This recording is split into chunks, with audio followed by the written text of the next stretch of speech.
grows. It's fun and easy. Soak your chia, spread the seeds, keep it watered, and watch it grow. And it rises up and starts to fight, but nobody beats G.I. Joe, a real American hero. It's easy. Just plug the clapper into any household outlet, then plug in your lamp, TV, or stereo. Clap on, clap. Skip it, skipping and a screaming and a bop. But the very best thing of all, there's a counter on.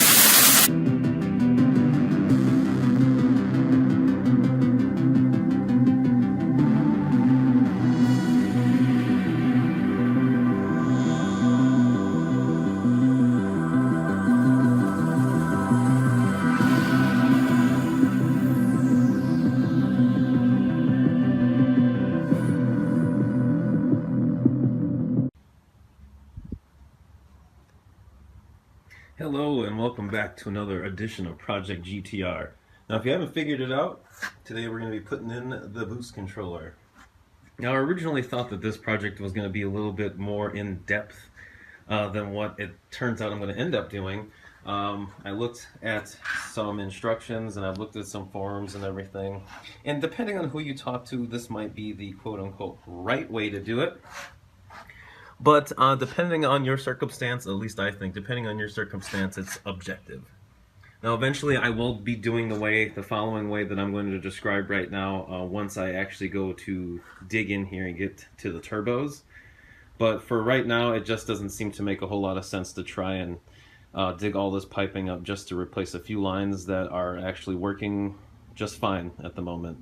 Originally what I was going to do, since this is a twin turbo application, what you would need to do is run it off the actuators, and as you can see there's one right here, and that line coming off it is actually what you would need to splice into, and the other actuator is actually kind of buried somewhere deep in all this mess. So like I said, I was going to take the tower bar off, pull all the intake tubing out of here just to get to those lines and replace them.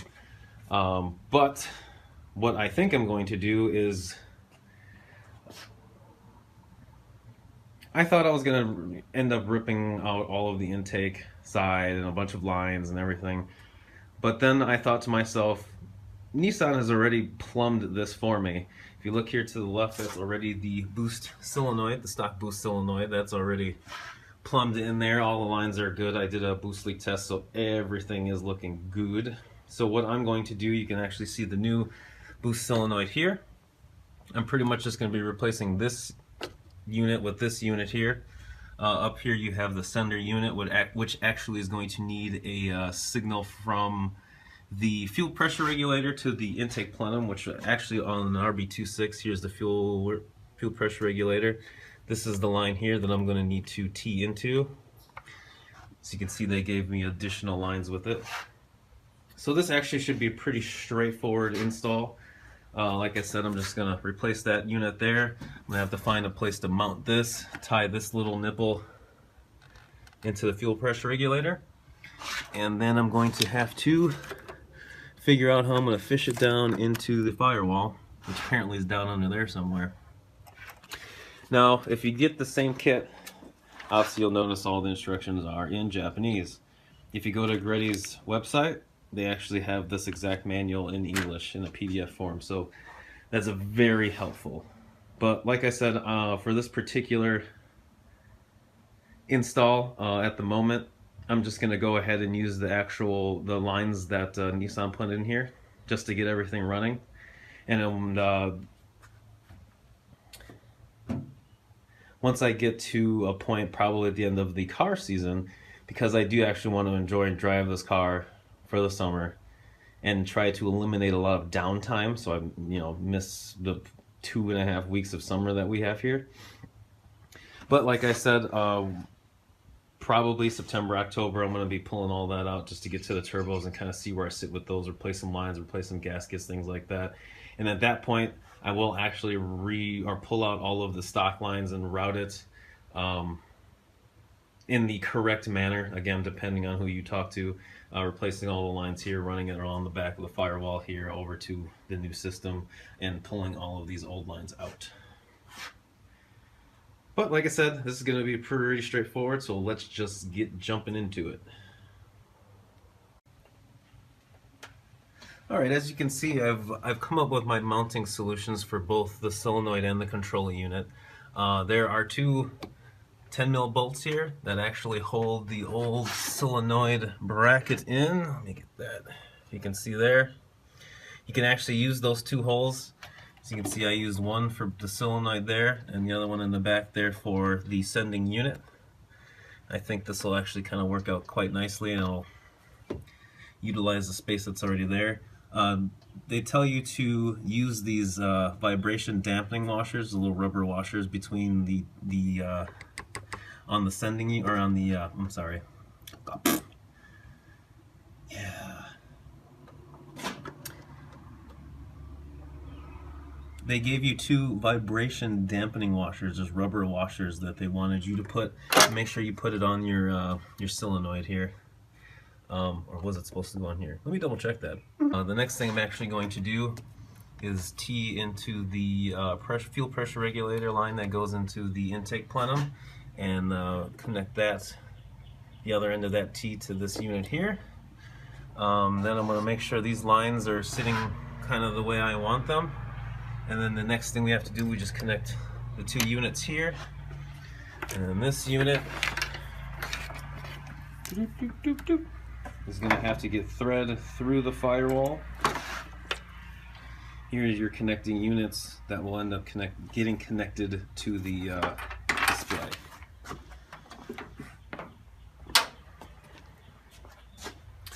So let's get to splicing. Okay, so I've spliced into the fuel pressure regulator line that goes into the plenum here. As you can see, the line goes underneath the intake. Back up here, I've used the filter. This is the line you're supposed to use to provide a filter in. That goes to the sending unit.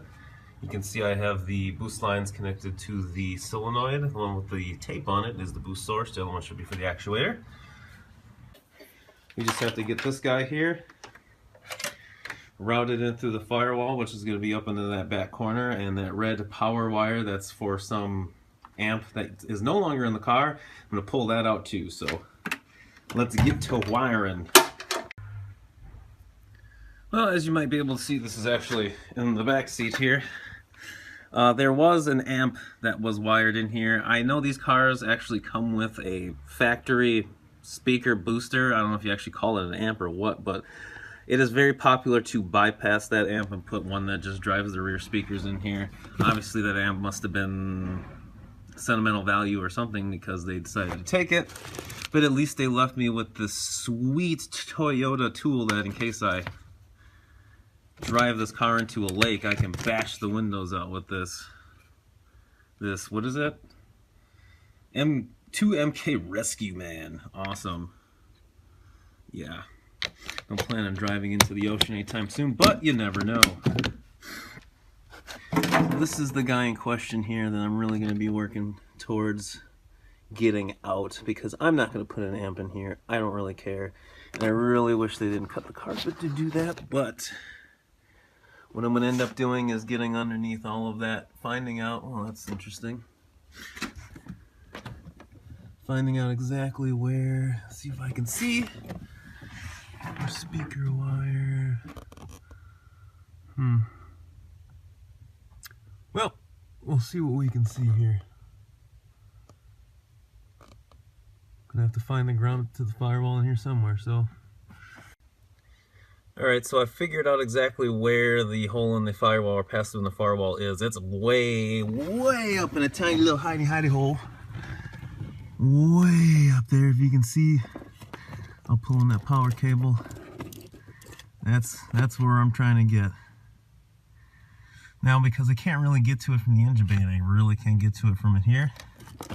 And since I'm going to be pulling this cord out, what I think I'm going to do is tape the cord I need fished through here to this power cord, and then just pull this power cord through, and theoretically it should fish the cord I need in here, and then I can proceed to do what I need to do. Ow.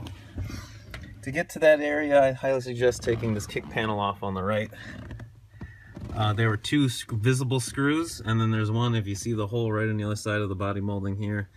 that little Heidi guy almost got me, but the other screw's down in there. So pop that out and then we'll fish this bad boy on through.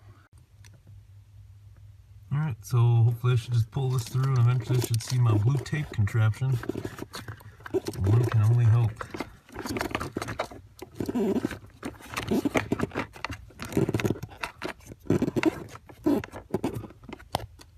I see tape.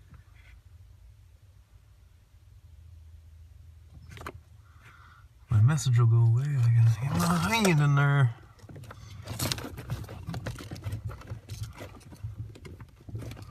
Come on, motherfucker. Come on, motherfucker. Come on, motherfucker.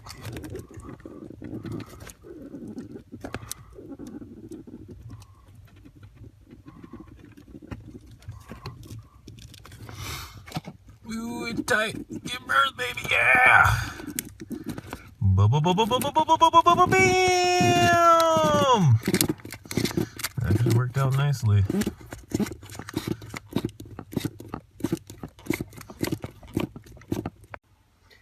As you can see, I got everything pretty much back together. Kick plates back in, all the little body molding bolts are back in, got the wiring tucked away. You can see the end of the harness for the boost controller there.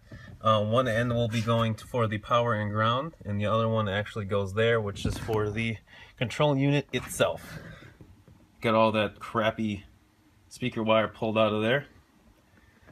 So now essentially all I need to do is connect the harnesses, figure out where I'm going to mount that bad boy, and figure out my ground and power source. Now I think I'm going to either end up going for the radio or for the ashtray, or a cigarette lighter, excuse me. So I think the cigarette lighter might be a little bit easier. I'm just going to splice into it to make sure everything works, and once I confirm everything works, then I'll actually do some actual connectors, Y connectors, and heat shrink and all that kind of thing. So okay, I've got the front of the dash out. I think I'm going to go with the cigarette lighter over there. To get to this point, you're going to need to pop the ashtray out. You can see one screw hole there, and the other one is right there. And then you're going to need to remove your shift knob and the boot that's over it, because there are going to be two screws. There's one hole there and then one hole opposite right somewhere there. So now mine had this little HVAC tubing here also, and you can see the two screws there. You're also going to need to take that out. So to get this entire thing out, you're going to need 6 screws, 2 behind the H-ray, 2 underneath your shift knob boot, and 1 behind this HVAC ducting.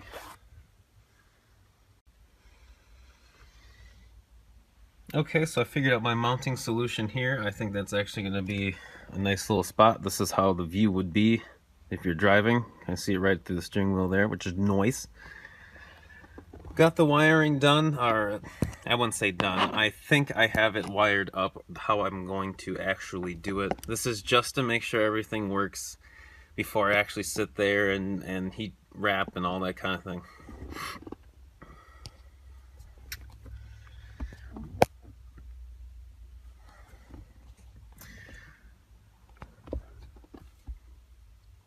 As you can see, I have it temporarily wired.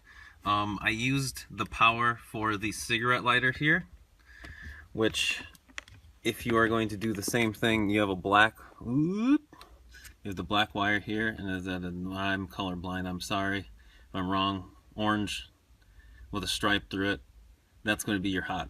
The one with the fuse is going to be your hot. So as you can see, I stripped the wire and I just kind of tapped into it with some electrical tape. Just like, again, to make sure everything works before I slap this all back together with appropriate electrical fittings and stuff. Because it would be a pain to do this and then it'd not be right and have to undo it and then redo it again. Luckily there was a ground right there. I tied right into that ground. Once I make sure this actually works, I'm just going to ground it to the other bolts there and then use a Y splitter and heat shrink and all that kind of stuff on this here. So let's actually go ahead and make sure this works.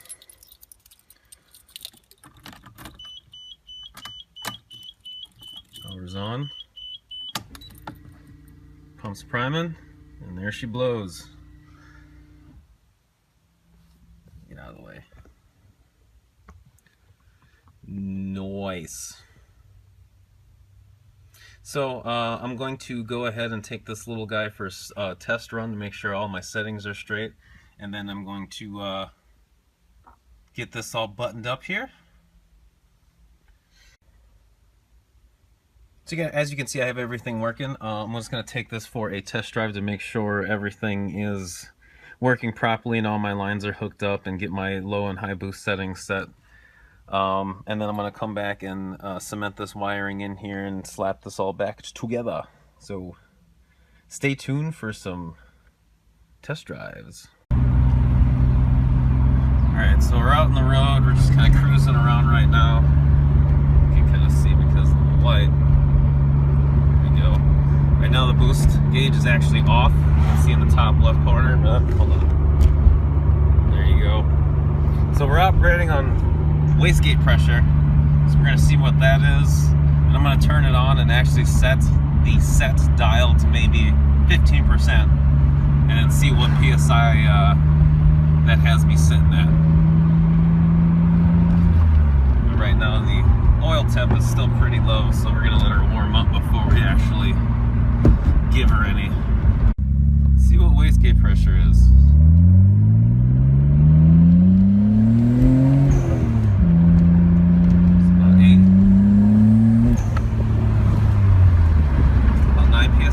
Alright.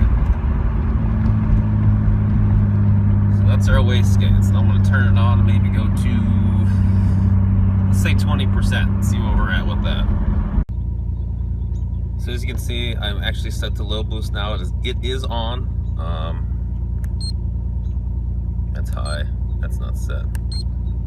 As you can see, I have set it to 35%. We're going to see what 35% of the system's power will get me. Now, wastegate pressure was 10 psi, so I don't know. I don't know where I'd be, but we'll find out.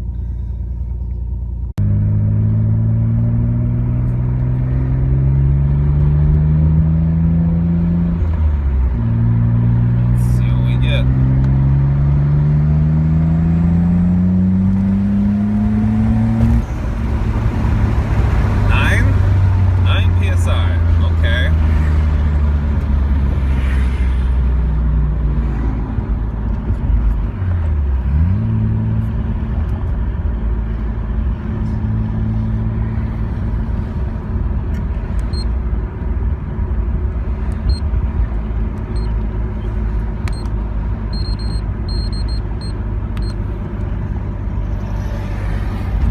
Bumped it up to 55.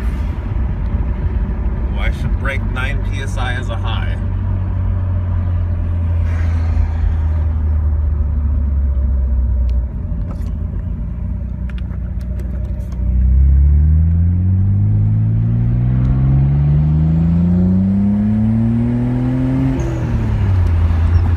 It's actually gone down. I think this solenoid is shit. I have a boost leak somewhere.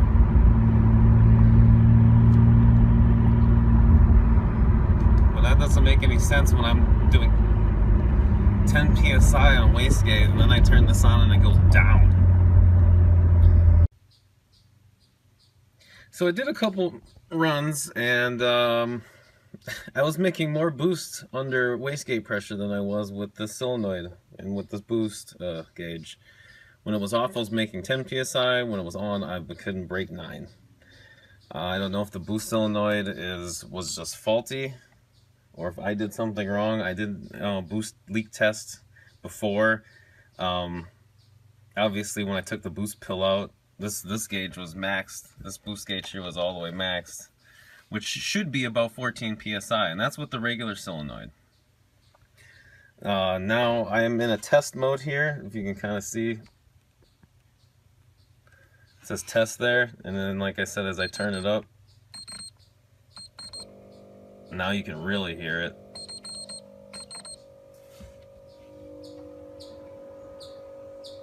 That's the solenoid. Now, I don't know, I don't think it's supposed to be doing that. Generally, when you test a solenoid, it just clicks. Clicks into place and clicks out of place. Something is not right here. So I think I'm gonna contact Greddy and see what the deal is. Hopefully I can get this sorted out, and then I can do some more runs actually dialing this back into 14 PSI, which is where it's supposed to be. But what I might do here, at least on the next video, is put the stock solenoid back in and run it and make sure that I can still build boost and I didn't actually blow a hole in the lines or something like that.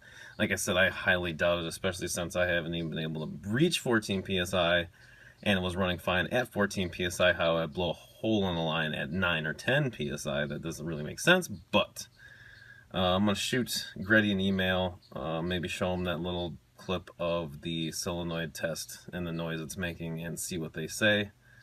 And then we'll have to revisit this at a later date. But not the outcome I was hoping I'd get, but I guess it's an outcome. It is in. It does kind of work, I guess. But I guess we'll pick that up in a later video. So thank you for watching this, and I will come up with a solution on the next one.